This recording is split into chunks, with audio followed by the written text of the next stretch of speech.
Welcome to Cochise Red Hot, where the chips are crunchy, the salsa spicy, and we find out if you can dip into the heat. Oh, okay, yeah, that's gonna suck. Oh my gosh. That's not what I would consider a medium. Now, people eat that? Like for fun?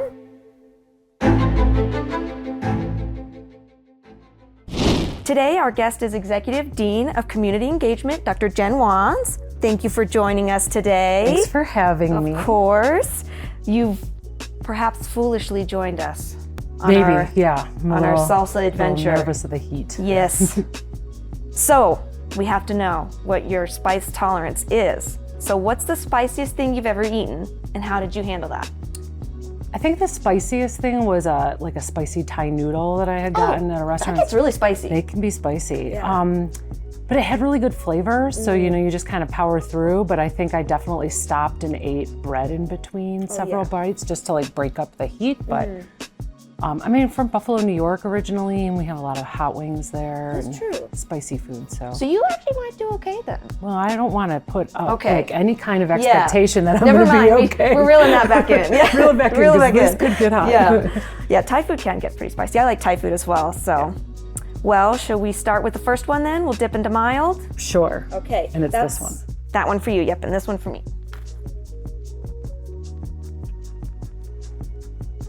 Ooh. Breaking the chip off.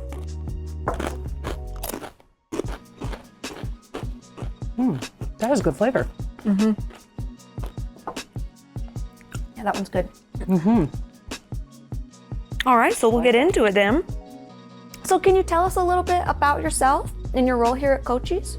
Sure. I'm the Executive Dean of Community Engagement, as you said, and I have a bunch of different departments that report through me, like the library and media and marketing and communications, student leadership and activities, and then this events monster that we have across the district, and then the centers up in the northern part of the county. It's a great job because my role is to, engage with the community, which is, in itself, could be huge, a large amount of stuff to do, but just help try to find what the needs of the community are for educational purposes and how we can meet those needs. I've been at the college for 15 years. I started in higher education at the University at Buffalo, where I got my master's in student affairs administration. And so I did a lot of student activities and student government at the University at Buffalo and ran their student union. We had 350 student clubs and organizations at the University of Buffalo with 7 student governments. So this is a little bit smaller for me, but I love it. And I'm super glad that I made the transition to community college, which is where I started with my educational journey too. I have an associate's degree from NTRIP, Niagara County Community College. So yeah, I'm really honored to be able to serve this county, and I love the people that live here, and I've really enjoyed the 15 years that my family has been here. My kids all graduated from this school districts in the county and stuff, so yeah. That's awesome. Wow, I can't even imagine 300 clubs? 350-ish, 350 clubs, wow. But it's 7 student governments. So like each professional school had their own student government. So the medical school, the pharmacy school, the dental school, they all had their own student government. Gotcha. And then they might have clubs within there. Gotcha. But student association, which was the undergraduate one, had the majority of the student clubs that were in that. So yeah, there's a lot of. So this is kind of nice in that it's a little bit smaller. You kind of get to sort of dabble your fingers into a little bit of everything all in one. Yeah. I think the difference here, like I know students, I know their names, I know the president and the administrative cabinet, and like everybody knows each other. The president couldn't pick me out of a crowd, even though I planned his opening weekend celebrations. He wouldn't know who I was at the University of Buffalo. It's just so many people. Yeah, it's similar in size to the U of A, so it's a big group. And I thought that was what I wanted to do, and I loved it when I did it. But then once you go to a community college and you see the one-on-one care that students are given and the amount of passion that, and I'm not saying that there's no passion at the university level, that's not true, but I just think it's different because you have that personal connection at a community college. Definitely. Yeah, I've always said too, with different people that I've interacted with, that I'm spoiled by Cochise College because it is that one-on-one. Yeah. So, and it's true even from like a student perspective, you wouldn't necessarily think about the people who work at the school but who you don't interact with, like who outside of your instructors, you know, but I know you a little bit because we worked in the honors class last semester, or you helped us with a project. So it's definitely unique, you know, for a community college. So it's pretty cool. So, and you sort of answered this, but how does your role impact students?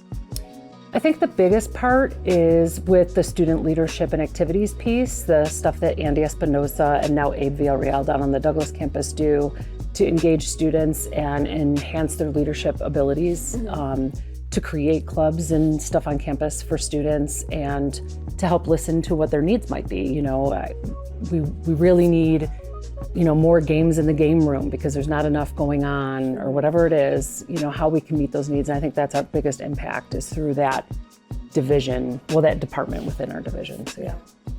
It's crazy too to think of the departments that are under you and how that has this sort of, I don't really want to call it grassroots, but this sort of spreading system where, you know, marketing recognizes that, oh, we need this, or SGA recognizes that, oh, we need this, and they all can come together and work, you know, as a group across the colleges and across the campuses. Yeah, I know that like when the division was first created, because it actually came out of COVID, when we redid our mission statements, community engagement was, I mean, there's the word community is like 8 times in our guiding statements. Like it's a lot of the word community. And so that was when we realized how important that piece was. And what are the organizations and departments that work within the college that support community efforts? And so the library is a big one because they have community patrons that come in and they read to little kids, and it's like, you know, it's also an educational support. So I mean, it could go either way. But at the same time, like when we have our division meetings, we were always like, how is this going to work? Because it's such a weird mix of folks. But I think because it is so, everyone's so willing to help each other and learn about what each other's area is doing, that it works really well for us. For some reason, I think it's been, from my perspective, it's been very positive. The amount of stuff that we're able to get done in our division, especially this year with the 60th anniversary, and the amount of work and effort that's going into that celebration. Absolutely. And that sort of brings me then to my next question. What does being a true community college mean to you? So I think it's specifically answering the needs, the educational needs of your community. You know, we always talk about the mission statement of Cochise College and how we're here for, you know, social responsibility, community engagement, meaningful careers, and lifelong learning. Huge part of our mission statement. But all of those things are a piece of what our specific community needs. We don't have data centers or manufacturing for like microchips in this county the way that other counties in our state do. So we're reactive to what the needs of our county is. And so, you know, with the First Responders Academy and getting that up and going again and making sure that we have the tools that they need to succeed in that so that our law enforcement are trained in our county the way that we need them to be trained with what our county needs for law enforcement. Like that kind of intimate support that can happen in a community college that doesn't necessarily happen at a university because they're not as connected to the community as we are. That's really interesting. It's almost as if, in a way, we get to be a little bit more specialized because we are smaller and we are so ingrained in our community. Yeah, I mean, if you think about Cochise County, it's in itself, I mean, healthcare is a big deal, education's a big deal, and, you know, providing those grocery stores and like the food, transportation, those types of things for our county. And I think the college has done an amazing job and has grown those in the past 15 years since I've been here. I mean, I look at the buildings that are on this campus that weren't here before and the programs that are happening across the district that weren't happening before. Yeah, that's interesting. I never really thought about it. And even thinking too about the different campuses across the county, because our county is actually pretty big and it's kind of spread out. But if you think about like the needs of Sierra Vista versus the needs of Bisbee, for example, I mean, they are a little bit different, but there's obviously a undercurrent of similarity there. But so it is good too, then we have those different campuses who are even more interconnected with that specific town or wherever they may be. And be able to Absolutely. serve them, such as Douglas, for example. Yeah. Yeah. And even out into Wilcox and even in Benson, you know, they have different challenges, even though they're part of the northern county. There's different needs for those communities and how we make sure that we, you know, the amount of dual enrollment that happens coming out of the Wilcox Center versus Benson, which hardly has any dual enrollment. I mean, and it's all along the same I-10 corridor. You think it'd be very similar. It's not at all, you know. In Benson, there's a lot of arts actually happening, which is kind of shocking when you think about, well, that what should be happening in Bisbee. But really, Benson has a very strong artistic community.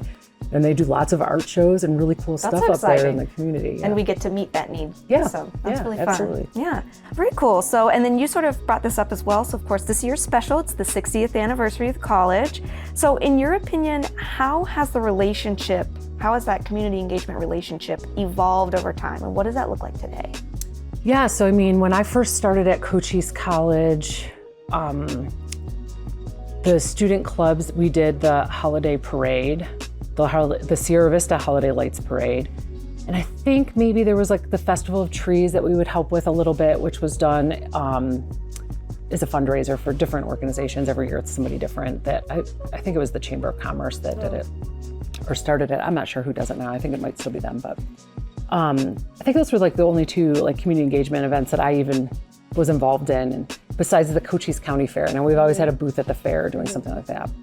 But this year, I mean, in comparison to when I started to now, I mean, we have something almost every single weekend That's true. throughout the year that we're either attending an event as a booth or a vendor, we're participating in a parade, we're supporting as a you know, with whatever needs that organization might have for whatever their specific thing is. So like we help provide cones for local races or tables and chairs for job fairs with Arizona at Work, like things like that.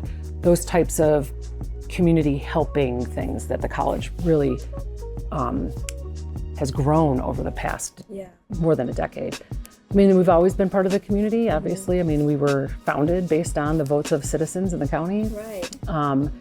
But I think now it's grown even more. And if we're not at an event, everyone's like, well, why isn't the college here? You almost can't talk about like Cochise County without talking about Cochise College. So that's really exciting. And we do a lot. I'm always impressed by how much is different events that are going on that the college is a part of. It's really exciting. So.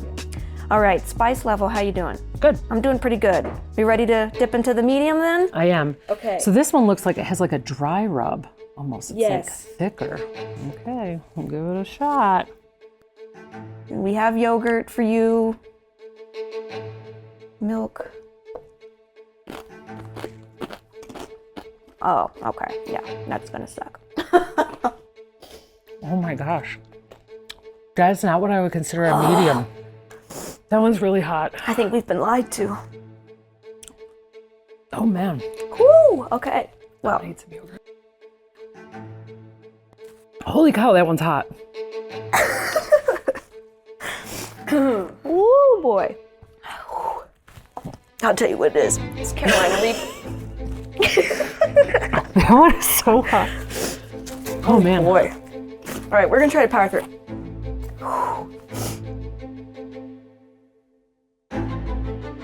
Wow. Yeah. That's miserable. I don't know if I'm gonna make it to the next. It's actually miserable. Okay. This is not even right. Wow, that one is crazy hot. Yeah. Medium. Whatever. Medium. We've been deceived. Oh boy. So, I don't know if you remember, last year during the President's Student Leadership Academy, you were a speaker and a host. I'm not sure what your official position title would have been. I was there as well. But a student had actually brought up the 60th anniversary. So my question for you is, how has student engagement been with the various events that's going on this year to celebrate the 60th? So the 60th anniversary has multiple committees that are underneath this umbrella. And one of them is a homecoming committee. We have several students that sit on that committee to help us plan a week of events and little things that we're celebrating during the week of, it starts really on Veterans Day on November 11th. We're doing like a virtual Veterans Day event to kind of kick off the homecoming week. And we're including Pit Fire, which is on Friday, November 15th. which I'll talk about a little bit more detail in a little bit. But and then we have our Hall of Fame luncheon brunch, I think, on Saturday. And then we have some alumni events that are attached to that. And then we're doing some fun things on campus where we're going to have a door decorating contest. We're going to have wear a spirit week kind of thing where students can wear so things. Much fun. Yeah. So I know that the flyer is in its final stages of, oh my gosh, it's still so hot. Yeah. Of getting created. So, hang on, I gotta eat a couple chips. That's fine. It's like a slow, it's still sitting there. It's like a slow burn. It's like, I'm just gonna be crying the whole time. This is what it is. oh my gosh. Yeah, and it's like every time I breathe, it's like up in my nose. I'm sorry, what was I saying? Oh, homecoming. So yeah, we have a couple of students that have been a part of that. And, we have some students that are really passionate about having athletics be a part of it. So our women's basketball team was actually having a tournament at Buena High School that weekend. Oh, that's so we're going to cool. add that to the flyer so that people can go and watch the women play against a couple different schools. Very cool. Will they play against the high school team? No, they're playing, I don't think so, but they're just playing at the high school, which is cool because usually it's in Douglas, and it's kind of nice to bring the basketball team up here. Normally that is the soccer team will come up and play a couple times a year over at Sierra Field. But So there's been a lot of student involvement.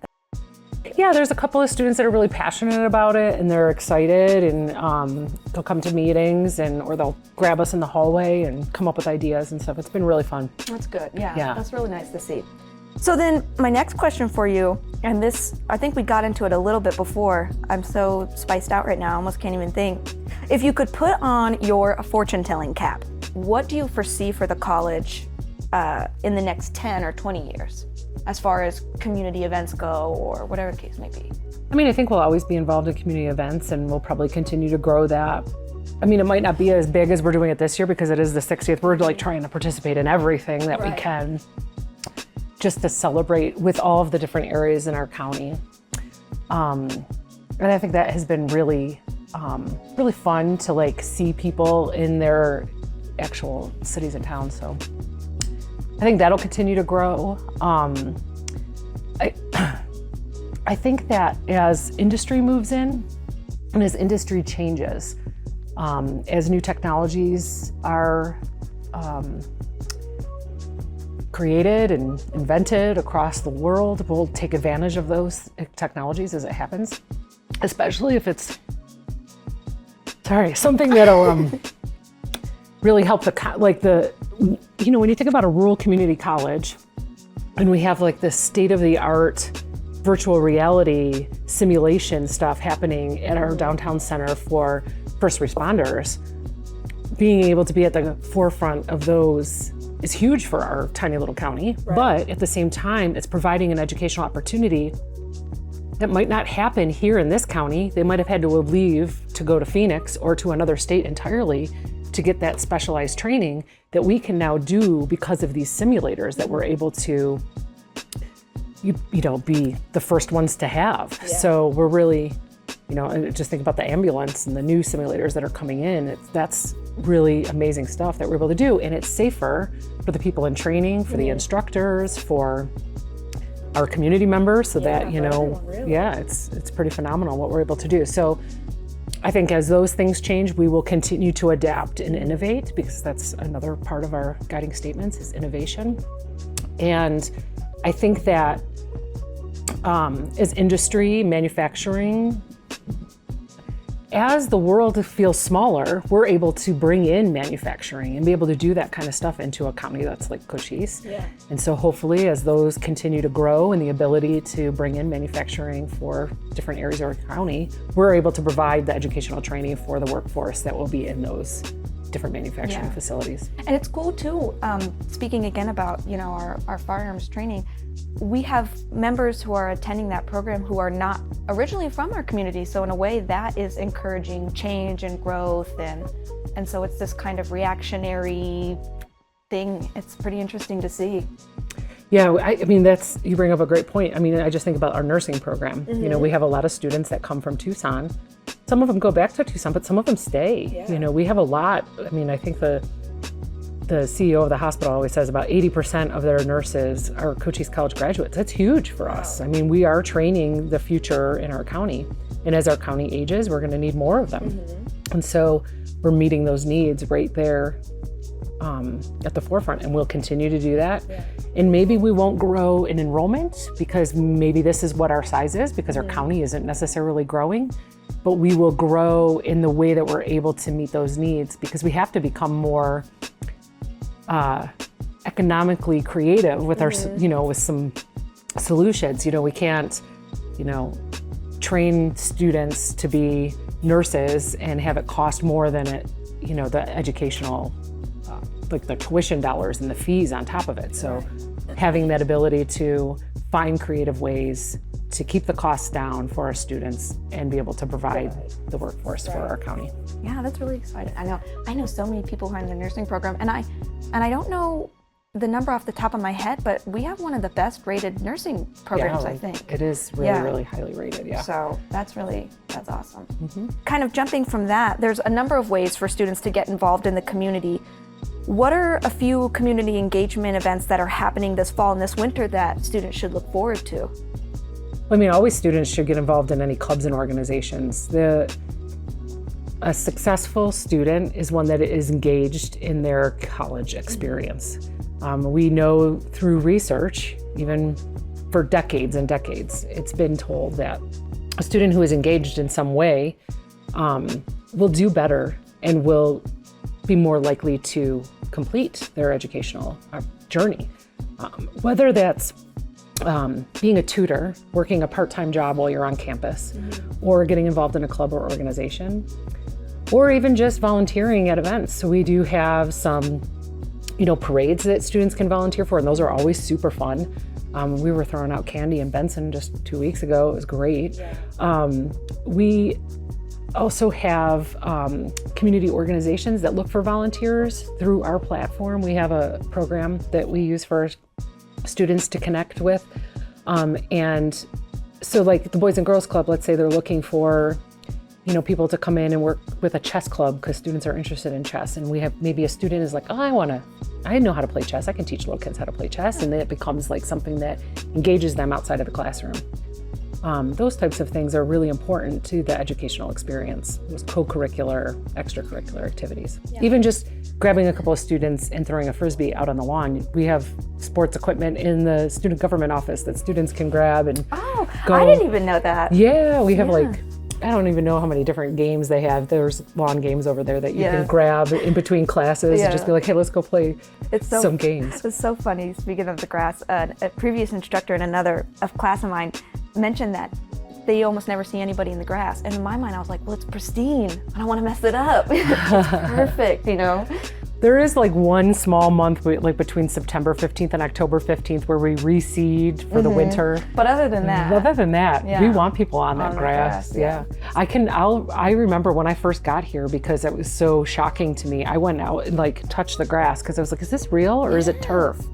And it's real grass. I mean, they work really hard to keep it that way, and they use special sensors and stuff so it doesn't overwater or underwater. So it's a pretty cool piece of greenery out here. Yeah, it is. In this desert. I'm gonna have to start bringing just like a little towel and just make myself sit there. That's my mission. So and you sort of alluded to this, but that program that you mentioned that students can get more involved with various volunteer opportunities, that's Cochise Cares. So I was hoping maybe you could tell us a little bit more about that.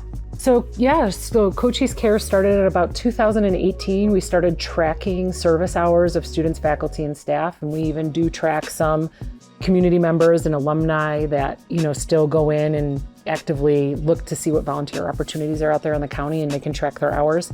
And we became a certifying organization for the President's Volunteer Service Award, which is the President of the United States through AmeriCorps and Points of Light. They have this program where you can earn bronze, silver, or gold certificate showing how many hours you completed in an academic year. Well, it's actually a calendar year. Oh, I see. Okay. So we use a calendar year, January through December, to determine volunteer service award hours. And then we also have a academic year volunteer program. So students, we get one student volunteer of the year from each campus and celebrate their community service efforts. Really, it's not based necessarily on campus. It's kind of like geographic allocation. So if you're on the eastern side of the state or the western side of the state, you would get, we give out 2 of those awards every year. And then one faculty or employee of the year gets volunteer of the year. And we do that at the red and white ceremonies that are happening on each campus. It's a lot of fun. And it's such a great resume builder. So a cool thing that the program does is you can print off a transcript of all of your service opportunities. Oh, wow. And depending on how detailed you get with your service, it'll tell you like how many hours in each organization you did, what you might have done for that organization during that time period, and it tracks it for you. So over time, the President's Volunteer Service Award also has a lifetime achievement category. I think it's 4,000 hours. Oh, wow. In a lifetime. Oh, in a lifetime. Yeah, but just think about it. I mean, even if you do 50 hours a year, over time, or, it's easy to do 50 hours in a year if you're active on your campus, especially if you have a leadership role in your student organization. All of those hours count. Yeah. And so those are great ways to boost your resume, show your leadership experience. And it's just nice that it's all in one platform.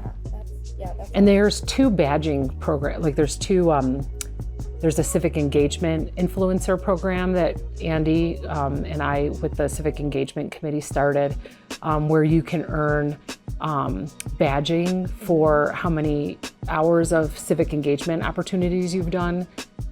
It could be anything from voting, even just registering to vote will give you points, to working a poll station or, reading a book about some civic engagement thing. We have a book club that we do every spring semester. We're getting ready to announce the book and do all that stuff in the next couple of weeks for the spring semester. We've been doing that for a couple of years.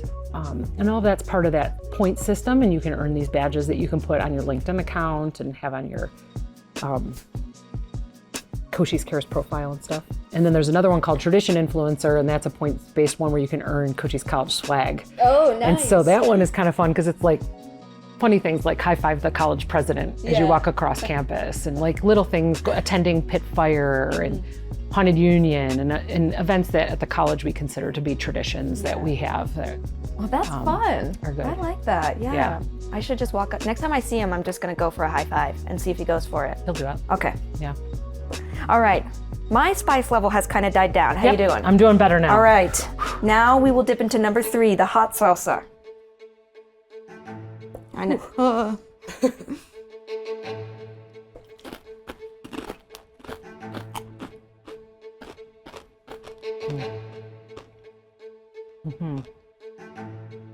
The flavor on this one is better. It's cilantro-y, I think. That's kind of fresh. Yeah. Spice is a little sneaky though. Oh, it is? Oh, it hasn't hit me as bad yet. Oh, okay, there it comes. This one hits you right away. Yeah, that one's hot immediately. This one, It's like just sitting on the side of my mouth now, just. Yeah, it's building up to it. So far, I don't want to jinx it though, so I'm not gonna say anything. We're just gonna let it cook. Yeah, I really think that one was hotter. Yeah. But it's still hot. Yeah. I mean, I'm not trying to say it's not hot. I know. Whew.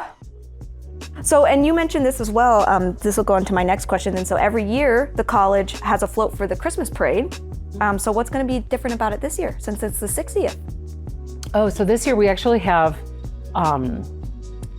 this great maintenance crew at the college. They're the most amazing people. They do the most amazing things. And they took this rusty old trailer that we had in the back over there and they made it look brand new. And we are amazing marketing and communications and our archivist in our library. So this is a perfect example of a project that came together in our division. Yeah. With these different groups and departments working together. Yeah. That maybe wouldn't have happened in the past just because they didn't, have the conversation, but found these pictures from over the years. And there's 15 different pictures that we blew up on these big, they look like Polaroids. And we attach them to the float with some Cochise College pennants and a big 6-0. And for each parade, there's always a theme for the parade. So like for Veterans Day, obviously the parade float is all about, serving the country. And we at the college have been helping our soldiers with their educational needs literally since the day we opened in 1964. That first night we had classes up on Fort Huachuca. So we have always served those soldiers, and so we want to honor their history as well with the parade float. And so, of course, it's going to have like tons of American flags. Right. The ones that we did in Benson were their actual theme was about the history of the community, and so it was kind of fun to just have pictures. We had these giant cowboy hats. Oh my gosh. They were like this big, they were a big hit. And used those also at the Rex Allen Day Parade that we did in Wilcox. Yeah. So the lights parades for the holidays, we'll obviously add some holiday ornaments, right. But then also add the lighting that we don't necessarily have to do for a daytime parade, like the Veterans Day Parade or the ones that we did up at Wilcox and Benson. Though, that they found those photos. Yeah, there's some really cute ones like a pie eating contest and snowball fights. My gosh. And there's some cute pictures on there. Well, I'm excited about that then. Wow. And they actually recreated the athletics department. There was a picture from the 60s or early 70s with the athletic teams on the sign of the Douglas campus. Oh, they recreated it? They recreated it with this year's athletes. It was really cool. That's special. That's really cool. Yeah. Wow. That picture's not on the float. I should try to steal it so we can put it on the float with the other ones. That's a good one. But the first picture is on the float. Yeah, that's so cool. 70s. Well, I'm looking forward to that. So, and then with the floats, and I think we kind of talked about this a little bit already too, but so who usually organizes that and helps create that? And are there ways for students to get involved with that? Yeah, absolutely. So we have a committee that is in charge of that. It's a committee within the 60th anniversary committee. And so each parade, we kind of have like a point person that coordinates the volunteers and makes sure that they have all the supplies that they need and gets people organized to do the actual parade. So the one that we have for Veterans Day coming up is someone in our math and science department that's putting it together and helping coordinate. And then each light parade has somebody different. So it depends on the community that the parade is in. So Avery Real is doing the one for Douglas, and Andy is helping for the one here in Sierra Vista, and then I'm going to do the one up in Benson. Oh, okay. Yeah. Very cool. So if students want to help with that, should they, like, for example, students here should probably reach out to SGA or Andy to get involved? They can, or they can go right onto the Cochise Cares website. It's just www.cochise.edu/cares, and it'll take them to the Cochise College. There's like a link on there for our dashboard, and they can pick and choose. There's 2 different ways that they can volunteer for the parades. One is to actually decorate the parade float, the day or 2 before. So for the Veterans Day Parade, we're going to decorate, I think, on the 8th, whatever that Thursday prior is, or maybe it's the 7th. And then the parade is actually on Monday, Veterans Day. And then the other ones, like I think the one for Sierra Vista, we might even do earlier that day. We'll decorate that day and then take the float over. So you could do either the setup, or you could actually volunteer to walk in the parade. And some parades let you pass out candy, some don't, some let you hand out flyers. We just follow whatever the rules are of that specific community's parade. So. Very cool. All right. So it's super easy and accessible to get signed up if you want to help out. And if you haven't used Cochise Cares and you're nervous about it, you can always stop into Andy Espinosa SGA office here, or the SGA office on the Douglas campus, which is in their cafeteria. Someone can show you how to do it. It's a pretty simple program, but the first time you log in, it's a single sign-on program. Yeah. Like everything at the colleges. Right. So just helping students navigate it the first time. Yeah, very cool.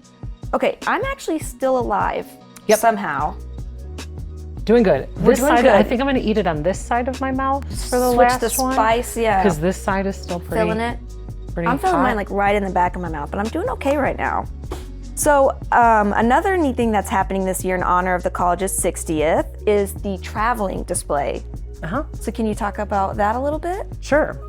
So we've been working with community museums to allow us to have a little space in their museum. So right now I think we're at the Copper Queen Library's that's display right now in Bisbee. When we were at the the Douglas Museum, the Historical Society, earlier.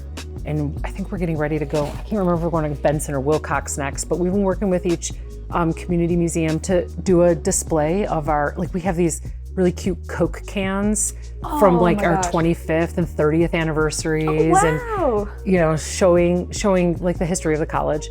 Then we also had these really cool pop-up displays made, one for each of the centers and campuses of the college to show the history of each of those locations. That's really cool.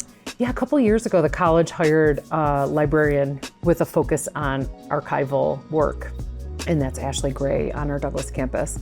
And she's been doing a phenomenal job working to preserve the history of the college and gather information. And so over the past couple of years, so like last year, we were really looking for some missing commencement programs for our collection. We were missing a bunch of years. Now I think we're only missing 3 years, 91, 92, 93. So if anybody listening out there has any information, any program laying around that they're willing to give back to the college from 91, 2, or 3, we'll take it. But yeah, we were able to get some missing years of commencement programs, and we have a beautiful collection that she's been working on, and I'm really proud of the work that we're doing to save the history of the college and even the history of the county, you know, what we've been able to do for the educational needs in our county. Absolutely. So I know. I need to check it out because that sounds really exciting. That seems really cool. It's pretty neat. And they took we had like bound newspapers for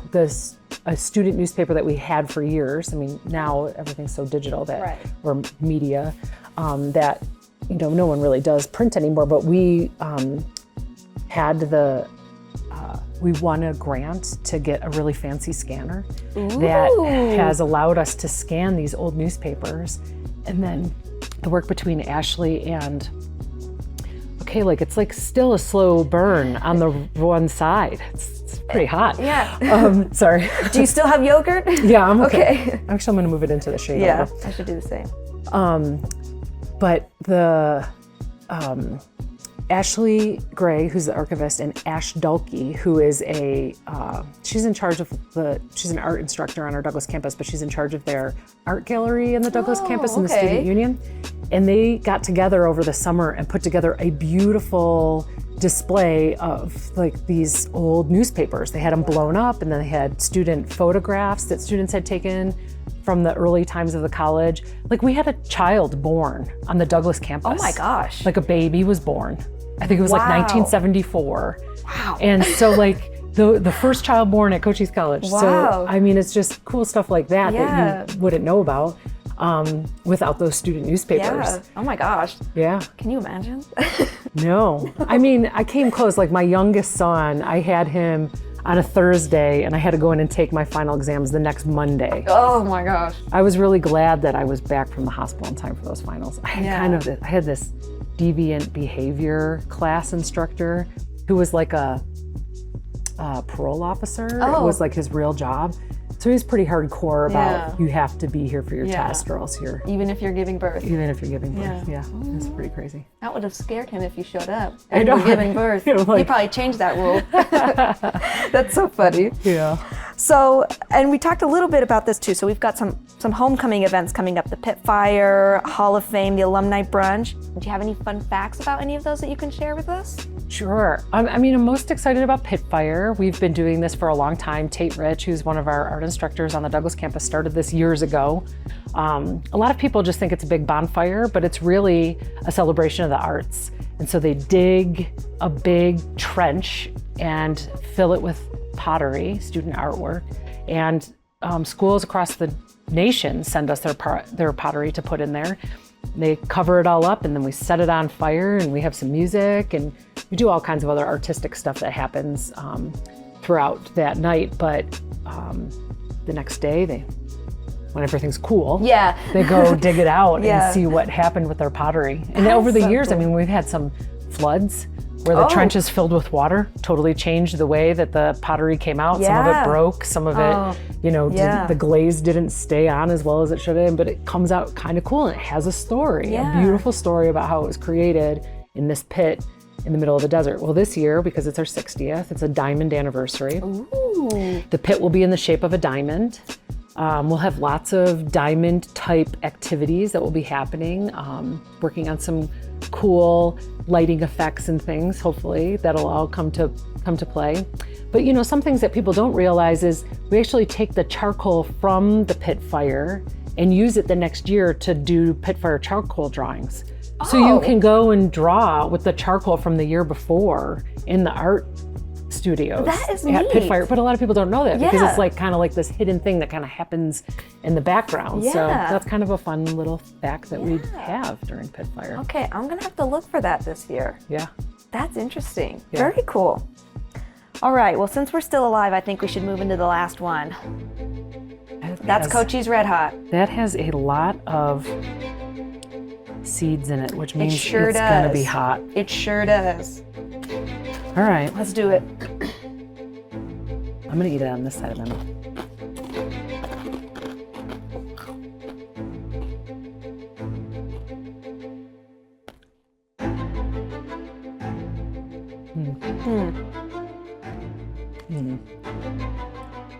Yeah, I don't trust that one.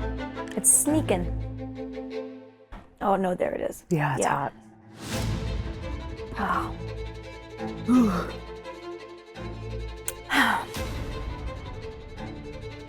My mouth is watering so bad. I know. I'll go back for the milk. Now people eat that? Like for fun? At first, Just I mean, at because? first it has flavor, It does. but now it's just burning the taste buds Yeah. on my tongue. It actually feels like, you know those performers that like swallow a sword and it's on fire or whatever? This has got to be what that feels like. I mean, I don't ever want to try that. But I don't want, well, I think we are. I mean, yeah, okay. Yeah. Then maybe we could do that. Yeah, man. It sits in like the back of your mouth. I think some got under my tongue, so it's like under the tongue. That's hot. Well, my next question then is, so if money and time weren't an issue, what dream community event would you want to throw? So for me, right now, and a lot of it too is because of, you know, the time of year it is. We're getting close to the election, and there's a lot of discussions that have been happening over the past couple of years. I think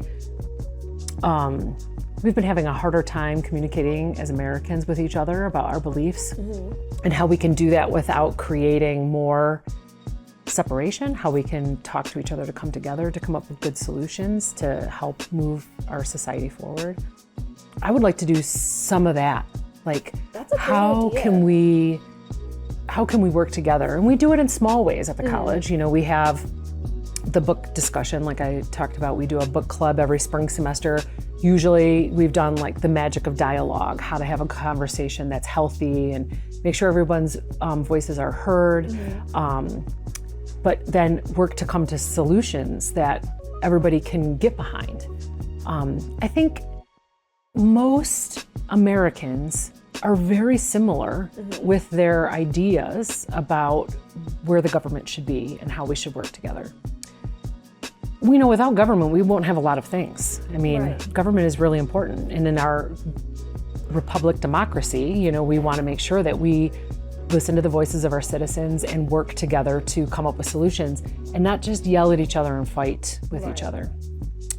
So, I was just gonna say, Sorry. my teeth are on fire. it's like every once in a while, like the heat builds up in the back of your throat. And then it's like, oh yeah, you're still on fire in your mouth. Like my teeth hurt. My teeth are on It's fire. like the gums underneath your teeth. Yeah. Yeah, it's pretty painful. Thank you for bringing the yogurt. Sorry.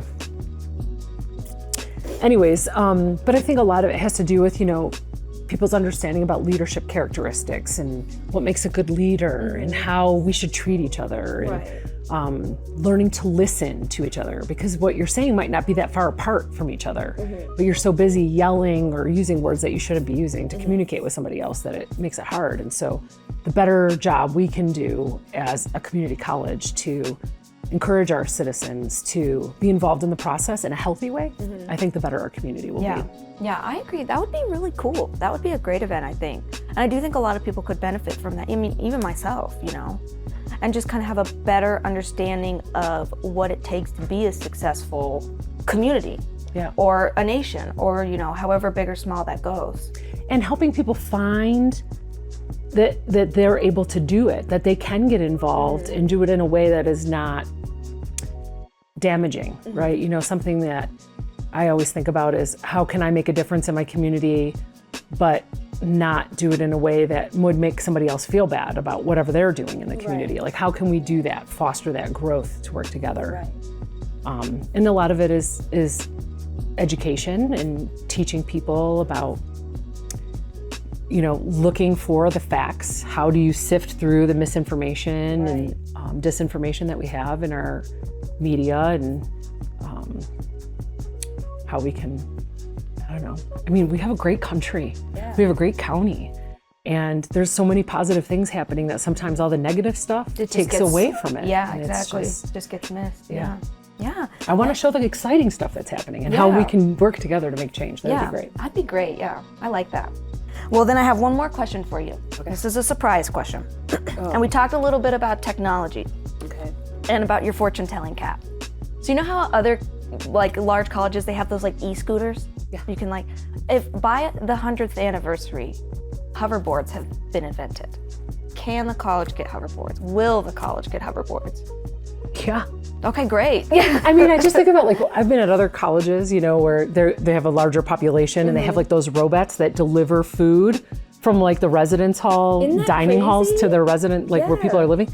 These things are so cool. They are so cool. There's so much cool technology out there. Yeah. We're willing to buy these simulators to help our students Yeah. do some crazy educational experiences. And we can have a hoverboard, so that way if I'm running behind and I gotta get, it's back not to a the big future. campus, but I can be there right away, that'd be Yeah. great. And a hoverboard is just cool. Especially if you can go higher than everybody's heads, right? Because then it's double layer of Yeah, transportation. that's exciting. So I then just your don't wanna official forget- statement is yes. Yes. Okay. As long as everybody makes sure to still get their steps in because it's good for your heart. That's true. Yeah, that's true. Yeah, we can't be like Wally. right. Yeah. Right. Yeah. Or have you ever seen Idiocracy? Have you ever seen that movie? Oh, forever ago, I think. yeah. I think all they did was drink Gatorade or Yeah. something. You drink water. Yeah. And go for walks. It's good for you. It's good for you. Yeah. Well, that's all I have for you, Dr. Jen. Thank you so much for joining us. Of course. Thank you for actually- having me. You're still alive, and somehow there's some pain going on. Yeah. I'm trying to I think hide you it hung on behind pretty a well, smile. though. Yeah, yeah. But thank Definitely you. number 2 was Yeah, that was kicking brutal. our butts a little bit. That one was was pretty brutal. intense. Yeah, others were not so bad. Well, You thanks did for okay. having me, Maddie. I Yeah, really of had a great course. time. I did too. Thank you so much.